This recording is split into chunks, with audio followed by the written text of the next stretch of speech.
Welcome back. Seat ಹಂಚಿಕೆಗೆ ದೋಸ್ತಿ ನಾಯಕರ ಕಸರತ್ತು. ದೆಹಲಿಯಲ್ಲಿ ಅಮಿತ್ ಶಾ ಅವರನ್ನ ಭೇಟಿಯಾಗಿದ್ದಾರೆ ಮಾಜಿ CM H D Kumaraswamy.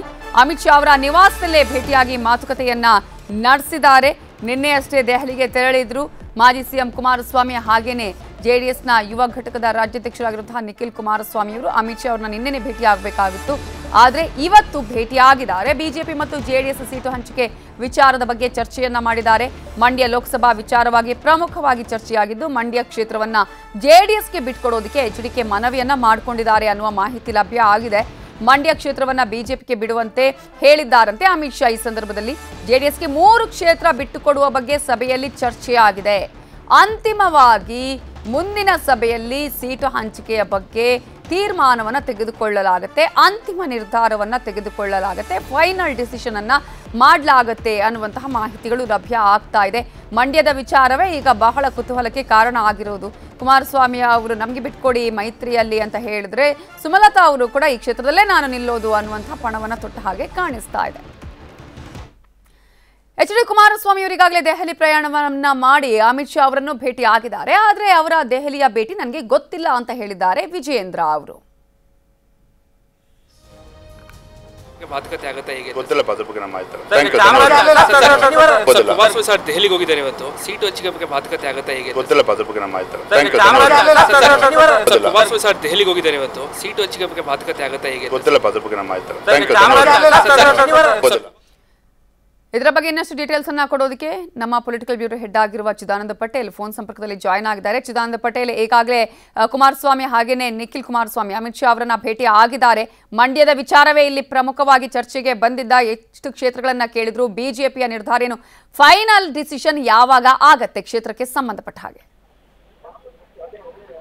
Navita Jain ಮಹತ್ತರ ಬೆಳವಣಿಗೆ ಹಿನ್ನೆಲೆಯಲ್ಲಿ ಮಾಜಿ ಮುಖ್ಯಮಂತ್ರಿ ಎಚ್ ಡಿ ಕುಮಾರಸ್ವಾಮಿ ಮತ್ತು ಅವರ ಪುತ್ರ ನಿಖಿಲ್ ಕುಮಾರಸ್ವಾಮಿ ಅವರು ಇದೀಗ ದೆಹಲಿಯಲ್ಲಿ ಅಮಿತ್ ಶಾ ಅವರ ನಿವಾಸದಲ್ಲಿ ಸಭೆ ನಡೆಸಿರುವಂತಹ ಪ್ರಮುಖವಾಗಿ ಕರ್ನಾಟಕದಲ್ಲಿ ಸೀಟು ಹಂಚಿಕೆ ವಿಚಾರವಾಗಿ ಚರ್ಚೆ ನಡೆದಿದೆ ಅಂತ ಹೇಳಲಾಗ್ತದೆ. ಅಲ್ಲದೆ ಕರ್ನಾಟಕದಲ್ಲಿ ಈಗಾಗಲೇ ಮಂಡ್ಯ ಕ್ಷೇತ್ರವನ್ನ ನನಗೆ ಬಿಟ್ಕೊಡಿ ಅಂತ ಈಗಾಗಲೇ ಪ್ರಧಾನಿ ನರೇಂದ್ರ ಮೋದಿ ಹಾಗೂ ಅಮಿತ್ ಶಾ ಹಾಗೂ ಬಿಜೆಪಿ ರಾಷ್ಟ್ರೀಯ ಅಧ್ಯಕ್ಷ ಜೆ.ಪಿ. ನಡ್ಡಾ ಬಳಿ ಇತ್ತೀಚೆಗೆ ಭೇಟಿ ಮಾಡಿದ ಸುಮಲತಾ ಅವರು ಡಿಮ್ಯಾಂಡ್ ಅನ್ನ ಮಾಡಿರುವಂತದ್ದು.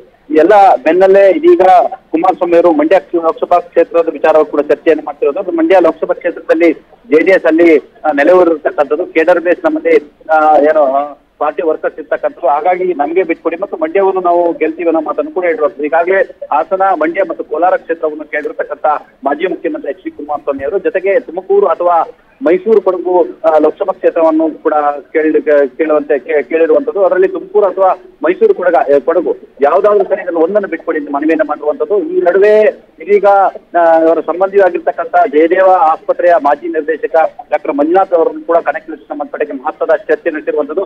ಡಾಕ್ಟರ್ ಮಂಜುನಾಥ್ ಅವರಿಗೆ ಭಾರತೀಯ ಜನತಾ ಪಕ್ಷದಿಂದ ಟಿಕೆಟ್ ಅನ್ನು ನಾವು ಕೊಡ್ತೀವಿ ಎಂಬ ಮಾತನ್ನು ಕೂಡ ಹೇಳಿರುವಂತ. ಹಾಗಾಗಿ ಅವರ ಮನವೊಲಿಕೆ ಮಾಡಬೇಕು ಮತ್ತು ಚುನಾವಣೆಗೆ ನಿಲ್ಲುವಂತೆ ತಾವು ಅವ್ರ ಜೊತೆ ಮಾತುಕತೆ ನಡೆಸಬೇಕಂತೇಳಿ ಅಮಿತ್ ಶಾ ಅವರು ಎಚ್ ಡಿ ಕುಮಾರಸ್ವಾಮಿ ತಿಳಿಸಿರುವಂತದ್ದು. ಅದು ಬೆಂಗಳೂರು ಉತ್ತರ ಅಥವಾ ಬೆಂಗಳೂರು ಗ್ರಾಮಾಂತರ ಕ್ಷೇತ್ರ ಆದ್ರೂ ಕೂಡ ಆಗ್ಬಹುದು. ಆದ್ರೆ ಡಾಕ್ಟರ್ ಮಂಜುನಾಥ್ ಅವರು ಕೂಡ ಅವರಿಗೆ ಭಾರತೀಯ ಜನತಾ ಪಕ್ಷದ ಡಿಫಾರ್ಮ್ ಕೊಡಲಾಗುವುದು. ಅವರು ಜೆಡಿಎಸ್ ನ ನಿಲ್ಲುವಂತ. ಒಂದು ವೇಳೆ ಜೆಡಿಎಸ್ ನಿಂತರೆ ಮತ್ತೆ ಕುಟುಂಬ ರಾಜಕಾರಣ ಅಂತೇಳಿ ರಾಜ್ಯಾದ್ಯಂತ ದೊಡ್ಡ ಮಟ್ಟದ ಚರ್ಚೆ ಆಗುತ್ತೆ. ಯಾಕಂತ ಹೇಳಿದ್ರೆ ತಾವು ಹಾಸನ ಕ್ಷೇತ್ರದಲ್ಲಿ ಪ್ರಜ್ವಲ್ ರೇವಣ್ಣ ನಿಲ್ಲೋದ್ರಿಂದ, ಒಂದು ವೇಳೆ ಮಂಡ್ಯ ಕ್ಷೇತ್ರದಲ್ಲಿ ನಿಖಿಲ್ ಕುಮಾರಸ್ವಾಮಿ ಅಥವಾ ಎಚ್ ಡಿ ಕುಮಾರಸ್ವಾಮಿ ಚುನಾವಣಾ ಕಣಕ್ಕೆ ನಿಂತರೆ ಅಂತ ಸಂದರ್ಭದಲ್ಲಿ ಡಾಕ್ಟರ್ ಮಂಜುನಾಥ್ ಅವರು ಕೂಡ ಜೆಡಿಎಸ್ ಟಿಕೆಟ್ ಪಡೆದು ನಿಂತರೆ ಅದು ಕುಟುಂಬ ರಾಜಕಾರಣಕ್ಕೆ ಒತ್ತು ಕೊಟ್ಟಂತಾಗುತ್ತೆ. ಅದು ಕೆಟ್ಟ ಸಂದೇಶ ರವಾನೆ ಆಗುತ್ತೆ. ಹಾಗಾಗಿ ಅವರಿಗೆ ಭಾರತೀಯ ಜನತಾ ಪಕ್ಷದಲ್ಲಿ ಟಿಕೆಟ್ ಕೊಡಲಿಕ್ಕೆ ನಾವು ಸಿದ್ಧರಿದ್ದೀವಿ ಅಂತ ಹೇಳಿ ಅಮಿತ್ ಶಾ ಅವರು ಎಚ್ ಡಿ ಕುಮಾರಸ್ವಾಮಿ ಅವರಿಗೆ ಹೇಳಿರುವಂತದ್ದು. ಸದ್ಯ ಇದೀಗ ಮಾತುಕತೆ ಮುಂದುವರೆದಿರುವಂತದ್ದು. ನವಿತಾ ಜೈನ್, ಥ್ಯಾಂಕ್ ಯು ಚಿದಾನಂದ ಪಟೇಲ್ ಡೀಟೇಲ್ಸ್ಗೆ. ಕನ್ನಡಿಗರ ಮೆಚ್ಚಿನ ನಿಮ್ಮ ನ್ಯೂಸ್ 18 ಕನ್ನಡ ಈಗ ವಾಟ್ಸ್ಆಪ್ನಲ್ಲಿಯೂ ಲಭ್ಯ. ಕರ್ನಾಟಕ ಮತ್ತು ದೇಶ ವಿದೇಶದ 360 ಡಿಗ್ರಿ ಸುದ್ದಿ ವಿವರವನ್ನ ನೀವು ನಿಮ್ಮ ಕೈ ಬೆರಳುಗಳಲ್ಲಿಯೇ ಪಡೆಯೋದಿಕ್ಕೆ ಈ QR ಕೋಡ್ ಅನ್ನ ಸ್ಕ್ಯಾನ್ ಮಾಡಿ. ನಮ್ಮ ಚಾನೆಲ್ ಅನ್ನ ಫಾಲೋ ಮಾಡಿ, ನೋಟಿಫಿಕೇಶನ್ ಆನ್ ಮಾಡಿ.